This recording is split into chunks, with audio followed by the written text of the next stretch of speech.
பண்ணையெல்லாம் பொன்பொழிக்க செய்திடுவோம், அதில் பன்மடங்கு உற்பத்தியை பெருக்கிடுவோம். பண்ணையெல்லாம் பொன்பொழிக்க செய்திடுவோம், அதில் பன்மடங்கு உற்பத்தியை பெருக்கிடுவோம்.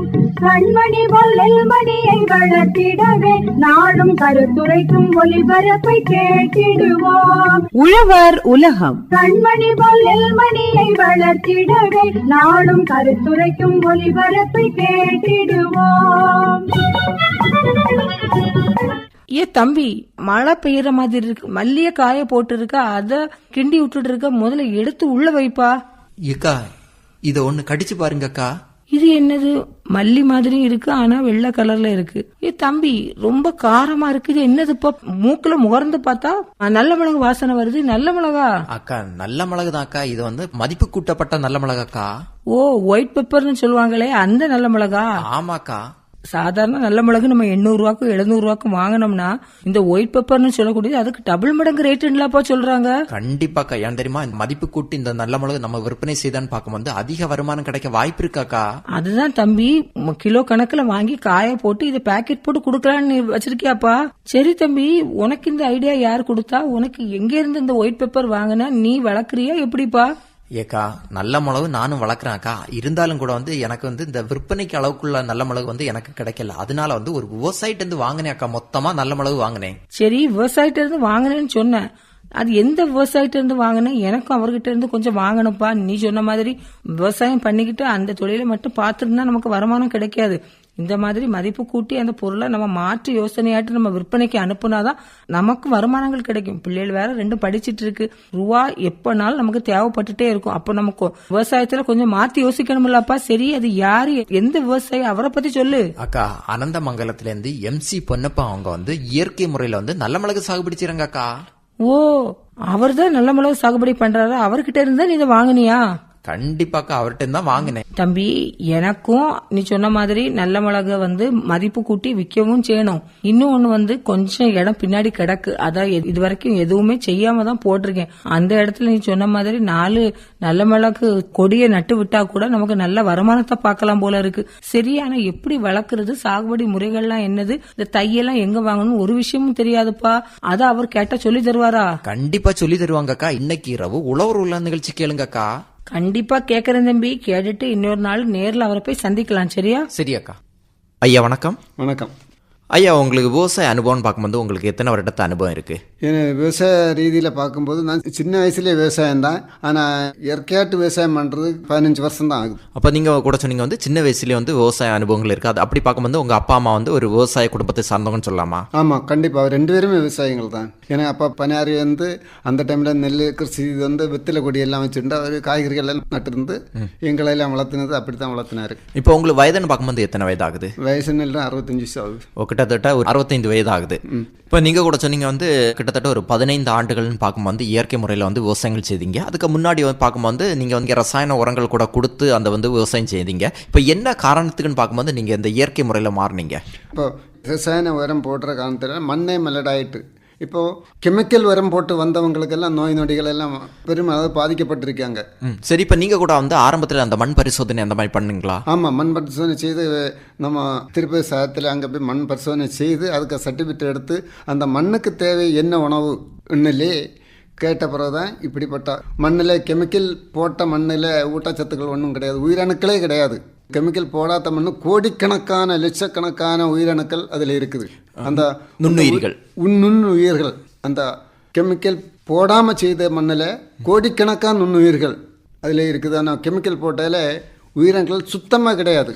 உயிரணுக்கள் இல்லாத காரணத்தினால் இந்த தென்னை மரத்தம் இந்த செடி கொடிகள் எல்லாம் வாடல் நோய், இலை கருகல் நோய், இலை சுருட்டு இப்படி எல்லாம் வர காரணமே மண்ணில் ஊட்டச்சத்து இல்லாத காரணத்தினால அந்த நோய்கள் வருது. இப்போ என்ன சொல்கிறீங்கன்னு பார்க்கும்போது நீங்கள் வந்து ஆரம்பத்தில் வந்து அந்த மண் பரிசோதனை செய்து அதில் வந்து என்னென்ன ஊட்டச்சத்துக்கள் குறைபாடு இருக்கோ அதை வந்து நீங்கள் வந்து இயற்கை முறையில் அதை மாற்றி வந்து இப்போ வந்து அந்த இயற்கை முறையில் வந்து சாகுபடி செய்கிறீங்க. ஆமாம். இப்போ நீங்கள் கூட சொன்னீங்க வந்து நல்ல மிளகு கூட சாகுபடி செய்கிறீங்க. இப்போ நல்ல மிளகை பொறுத்தவரை பார்க்கும்போது எந்த மாதிரி ரகங்கள் வந்து சாகுபடி செய்கிறீங்க? நான் நல்ல மிளகுல கிட்டத்தட்ட 10-12 ரகங்கள் இருக்குது. எனக்கிட்ட இருக்கிறது 2 ரகம் கருமுண்டனும் பன்னீர் 5 தான் என் கையில் நாங்கள் நட்டு வேலைக்கும். எனக்கு இம்பார்ட்டண்ட்டாக கருமுண்டம் தான். கருமுண்டம் இருக்க காரணம் அண்ணா எங்கள் அப்பா எல்லாம் அந்த கருமுண்டம் தான் இதை வச்சா நல்லா ஆதாயம் எடுத்தாங்க. இப்போ நல்ல மிளகுல பொறுத்தவரை பார்க்கும்போது உங்கள்கிட்ட வந்து கிட்டத்தட்ட ஒரு 2 ரகமும், அதாவது வந்து பார்க்கும்போது கருமுண்ட ரகமும், இன்னொன்று வந்து பன்னீர் 5 ரகம் வந்து சாகுபடி செய்கிறீங்க.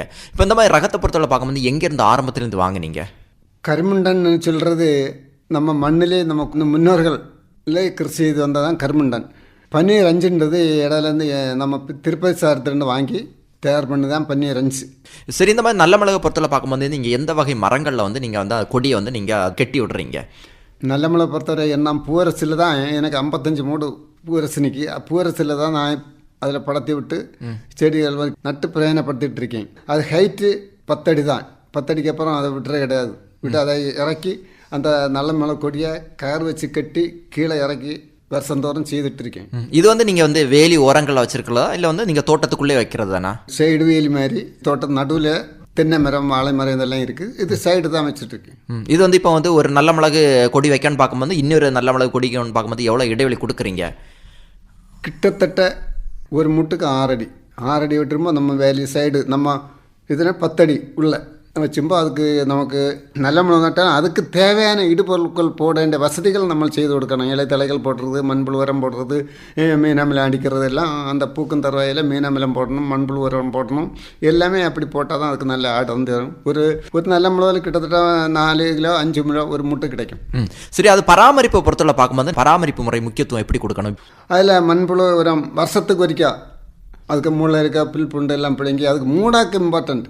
அது இலைத்தலைகள்லாம் போட்டு அதுக்குள்ள மண்புழு உரம், சாணம், ஆட்டுக்கழிவு இதெல்லாம் போட்டு நம்ம செய்தால் நல்லா கிளியராக இருக்கும். அது அந்த உரம் கொடுக்குற முறைன்னு பார்க்கும்போது எந்த கால டைமில் கொடுக்குறீங்க? இப்போ வந்து நம்ம குமரி மாவட்டத்தை பொறுத்தவரை பார்க்கும்போது 2 பருவமழை இருக்குது, தென்மேற்கு பருவமழையும் வடகிழக்கு பருவமழையும். இப்போ நீங்கள் அந்த பருவமழையை நம்பி நீங்கள் அந்த உரங்கள் கொடுக்குறா, இல்லை வந்து நீங்கள் அப்பப்போ நீங்கள் அந்த உரங்கள் கொடுக்குறது தானா? பருவமழையை நம்பி கிருஷி செய்ய முடியாது. என்னை பொறுத்த அளவில் எனக்கு தோட்டத்தில் பைப் இருக்குது. நான் ஏப்ரல் மேயில் தான் அதுக்கு உரம் கொடுக்கறது.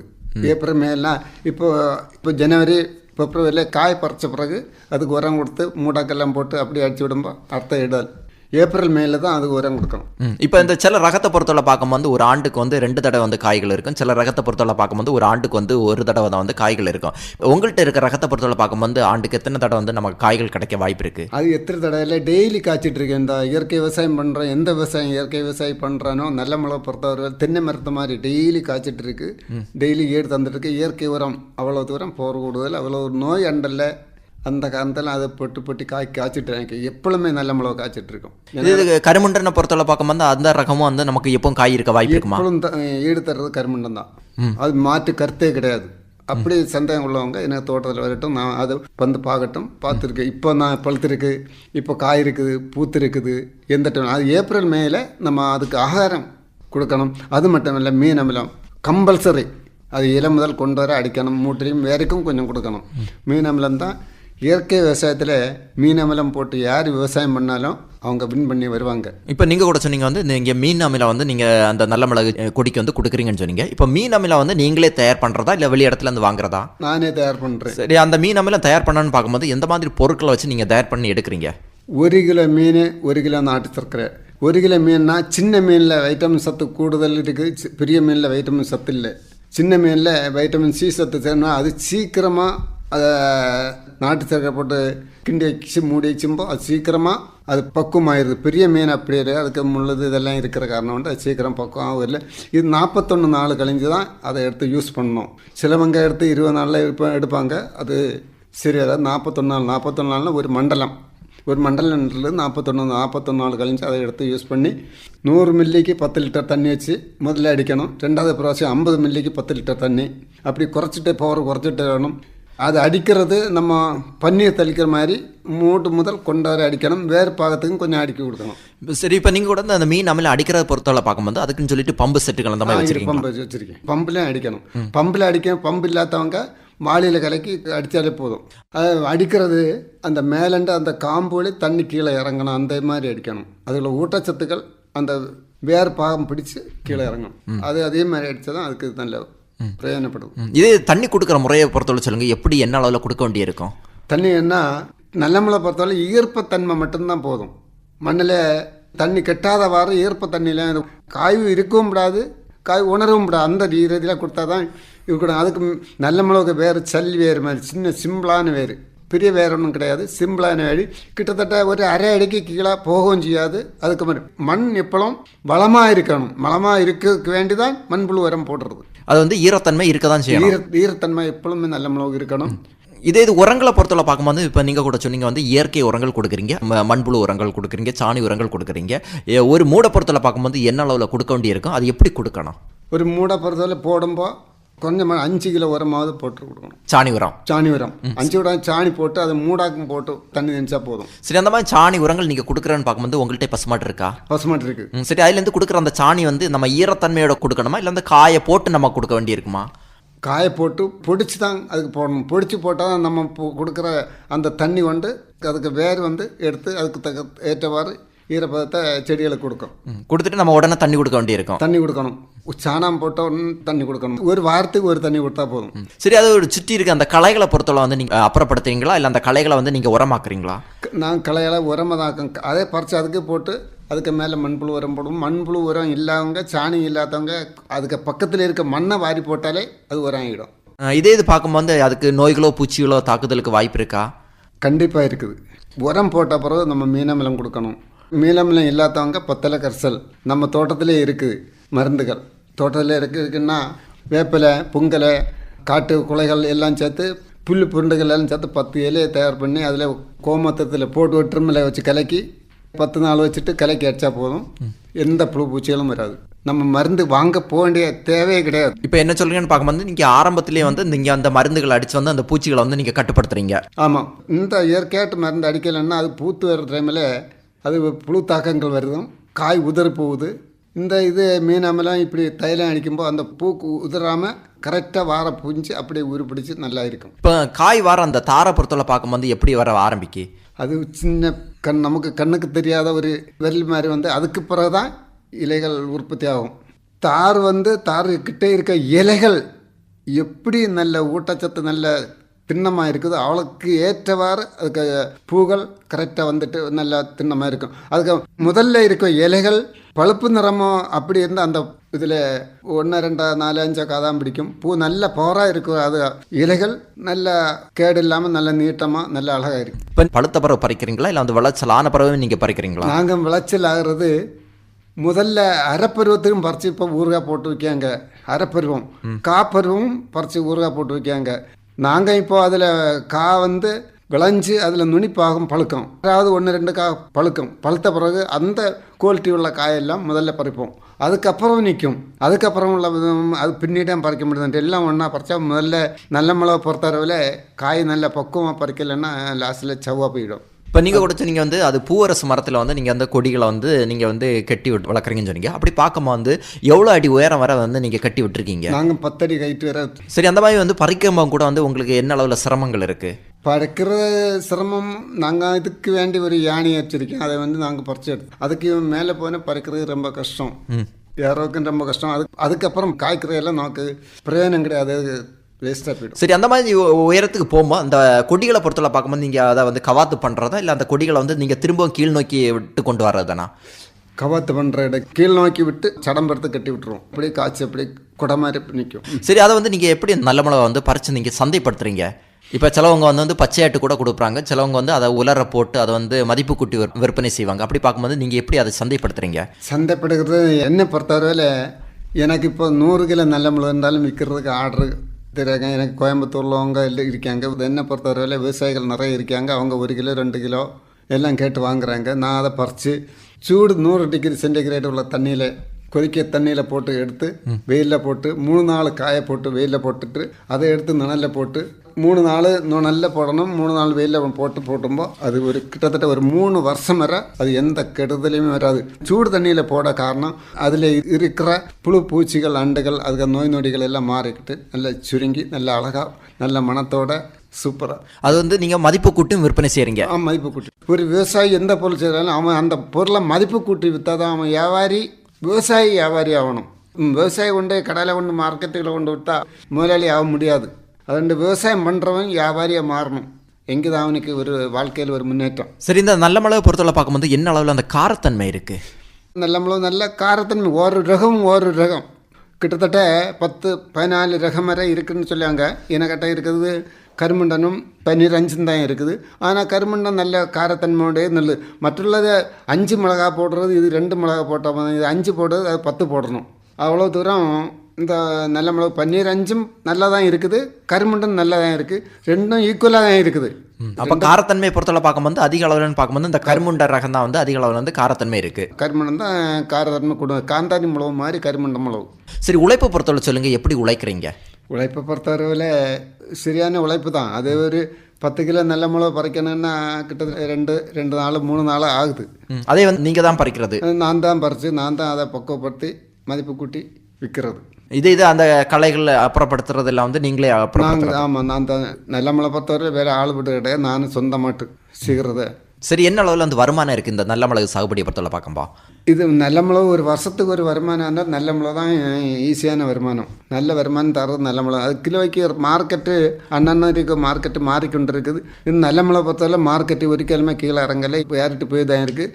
ஆனால் எல்லோரும் நல்ல மிளகு சாப்பிட தொடங்குறோம். அந்த கொரோனா டைமில் நாங்கள் ரொம்ப பேருக்கு ஃப்ரீயாட்டே நாங்கள் நல்ல மிளகு கொடுத்தோம். எங்கள் சங்கம் வழியாக ஏகப்பட்ட பேருக்கு நல்ல மிளகு கொடுத்தோம். அந்த டைமில் நான் ஒரு 25 கிலோ நல்ல மிளகு எல்லாருக்குமே ஃப்ரீயாக கொடுத்தோம். அவங்க எல்லோரும் வாழ்த்துக்கள் சொன்னாங்க. இஞ்சி கொடுத்தோம். அப்படி பல பொருட்களும் நாங்கள் கொடுத்து உதவி பண்ணோம். இது பார்க்கும்போது நல்ல மிளகு கூடன்னு பார்க்கும்போது ஒரு மருத்துவ குணம் நிறைந்த பொருள்னு கூட சொல்லலாம். அப்படி பார்க்கும்போது உங்கள் தேவைக்குன்னு பார்க்கும்போது நீங்கள் எதுக்காக கூட வந்து பயன்படுத்துகிறீங்க? எனக்கு தேவைக்கு நான் வீடை பொறுத்தவரையில் காப்பி போட்டால் காப்பிக்கு பயன்படுத்தினேன், குழம்புக்கு எல்லாம் பயன்படுத்துவாங்க, ரசம் வச்சுட்டு சாப்பிடுவாங்க. நல்ல மிளகு சாப்பிட்றோண்டு நோய் இல்லாமல் கொஞ்சம் வாழ்ந்துட்டு இருக்கோம். மக்கள் எல்லாரும் நல்ல மிளகு சாப்பிடணும். நல்ல மிளகு இந்த நடவு தெரியாதவங்களுக்கு நாங்கள் நடவு செய்து காட்டி கொடுத்துருக்கோம். நடவை எப்படி கட் பண்ணணும், எந்த இடத்துலேருந்து எந்த வள்ளி எடுத்து கட் பண்ணணும், எந்த மண் கலவை செய்து வைக்கணும். நல்ல மிளகு நடுறவங்க எல்லாம் சும்மா கொண்டு மண்ணில் கொண்டு பூத்து வைக்கப்படாது. நல்ல மிளகு நடும்போது செம்மண், மணல், மண்புழு உரம், கொஞ்சம் சவர்த்தி இவ்வளோலான்ட்டு 4 மிக்ஸ் செய்து நல்ல மிளகு கட் பண்ணி அதில் தேன், சோத்துக்கத்தாழை 2ஐயும் மிக்ஸ் செய்து அதில் முக்கி தான் நடணும் நல்ல மிளகு. அதில் நட்டால் கிட்டத்தட்ட 80% ஓகே வரும். அப்போ என்ன சொல்கிறீங்கன்னு பார்க்கும்போது இப்போ நல்ல மிளகு பொறுத்தவரை பார்க்கும்போது ஒரு நல்ல ஒரு பராமரிப்பு முக்கியத்துவம் கொடுத்தோன்னு பார்க்கும்போது ஒரு அதிக வருமானம் கிடைக்க வாய்ப்பு இருக்குன்னு சொல்லலாமா? கண்டிப்பாக. இன்றைக்குள்ள கிருஷியில் நல்ல மிளகு தான் வருமானம் கூடுதல். ஒரு சிண்டு இருந்தாலும் அதில் ஒரு மூடு நல்ல மிளகு போட்டோம் நமக்கு வீட்டுக்கு தேவையான நல்ல மிளகு கிடைக்கும். நம்ம வீட்டுள்ள காய்கறிகள் வேஸ்ட்டுகள் எல்லாமே ஒரு டப்பாவில் போட்டு அதில் போட்டு கொஞ்சம் மண் மாதிரி சாணம், ஆட்டு, கோழி வரம் இது ஒன்றும் இல்லாதவங்களுக்கு எல்லாம் போட்டு ஒரு மண் வாரி போட்டு அதை மக்க வச்சு அதிலே கொண்டு போட்டாலே போதும். இது நல்ல வருமானம் தான். அப்போ இவ்வளோ நேரம்னு பார்க்கும்போது நல்ல மிளகு சாகுபடியும் வருமான வாய்ப்பும் பற்றி நல்ல அருமையான கருத்துக்கள் சொன்னீங்க ஐயா. நன்றி, வணக்கம். நன்றி, வணக்கம். இதுவரை நல்ல மிளகு சாகுபடியும் வருமான வாய்ப்பும் நேர்முகம் கேட்டீர்கள். பங்கு பெற்றவர் அனந்தமங்கலம் MC பொன்னப்பன் அவர்கள். உடன் உரையாடியவர் T. எட்வின் ஜெயராஜ். பண்ணையெல்லாம் பொன்பொழிக்க செய்திடுவோம், அதில் பன்மடங்கு உற்பத்தியை பெருக்கிடுவோம். பண்ணையெல்லாம் பொன்பொழிக்க செய்திடுவோம், அதில் பன்மடங்கு உற்பத்தியை பெருக்கிடுவோம். கண்மணி பொல்லில் மணியை வளர்த்திடவே நாடும் கருத்துரைக்கும் ஒளிபரப்பை கேட்டிடுவோம். இத்துடன் இன்றைய உழவர் உலகம் நிகழ்ச்சி நிறைவு பெறுகிறது. உண்ணும் பொருள் அத்தனையும் விளைத்திடுவோம், நித்தம் உழைப்பால் நில மகளை வணங்கிடுவோம். உண்ணும் பொருள் அத்தனையும் விளைத்திடுவோம், நித்தம் உழைப்பால் நில மகளை வணங்கிடுவோம். பொட்டலையும் பூம்பொழிலால் திருத்திடுவோம், அதற்கு புத்தம் புது முறைகளையும் புகுத்திடுவோம். பட்டி தொட்டி சொர்க்கமாக பாடுபட்டே நம் பாரத சமுதாயத்தை உயர்த்திடுவோம். பட்டி தொட்டி சொர்க்கமாக பாடுபட்டே நம் பாரத சமுதாயத்தை உயர்த்திடுவோம்.